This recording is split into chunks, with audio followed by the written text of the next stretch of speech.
The countdown to the Australian Grand Prix in 2026 continues, and today is a Sunday, the 1st of March 2026. And this means that as of today, we only have 7 days to the first and inaugural race of the 2026 Formula One season. And this is the race that will take place on Sunday, the 8th of March in 2026, and it will take place at Albert Park in Melbourne, Australia. And there can never be more exciting thing like actually looking forward to that first race, because there's quite a number of things that are in the air.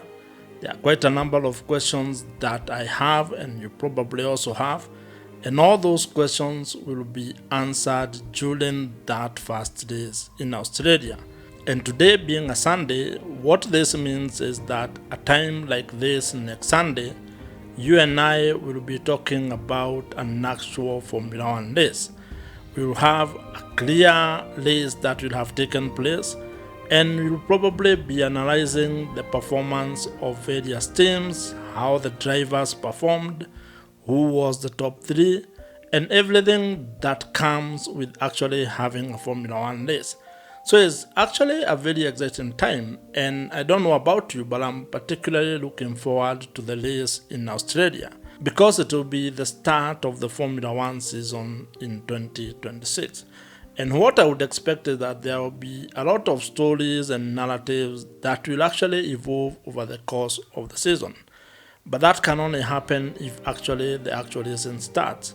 If this is the first time you and I are meeting, I am Joe, and on this YouTube channel, I talk about Formula One and the business of Formula One. And I would really appreciate it if you would consider subscribing to this YouTube channel.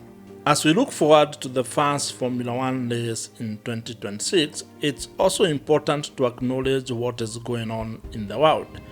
There is quite a bit of geopolitical activities that are taking place, and it has also touched or involved the Middle East.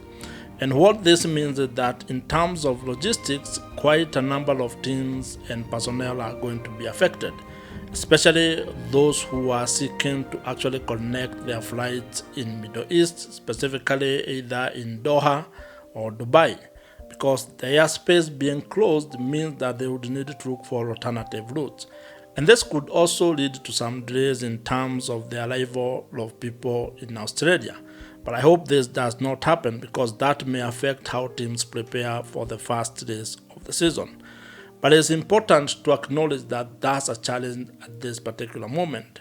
And while the FIA and F1 are meeting to assess the situation, because remember, there are upcoming races in Middle East. And if the current situation escalates or is prolonged, that might call for a change of the race schedule. Because with the race happening in Bahrain and then in Saudi Arabia, those could be affected if this particular situation continues. The Formula One season in 2026 promises to be very interesting because this is the first year under the new regulation. And what this means is that the teams are learning more about the cars that they have been able to develop, and also the drivers are going to have a challenge as they learn this new machinery. Drivers will have to learn to use all the tools that are available to them, and given that there has been quite a huge change in probably how they have been used to driving Formula One cars, so it will be a challenge for some, and maybe some will even be enjoying driving the new cars. The Australian Grand Prix becomes the first page of what might end up being a very exciting book when it comes to the Formula One season in 2026. And I'm particularly looking forward to what this season turns out to be. It probably is going to give us some surprises. I am hoping that we don't end up with the same culprits when it comes to the top teams. I hope that we can have a dark horse which would probably upset the grid. But all these are questions that we are going to answer as the season evolves and as the season progresses. If you have enjoyed this particular video and this conversation, watch the video on your screen right now. Subscribe to this YouTube channel if you have not, and I'm going to see you in my next video.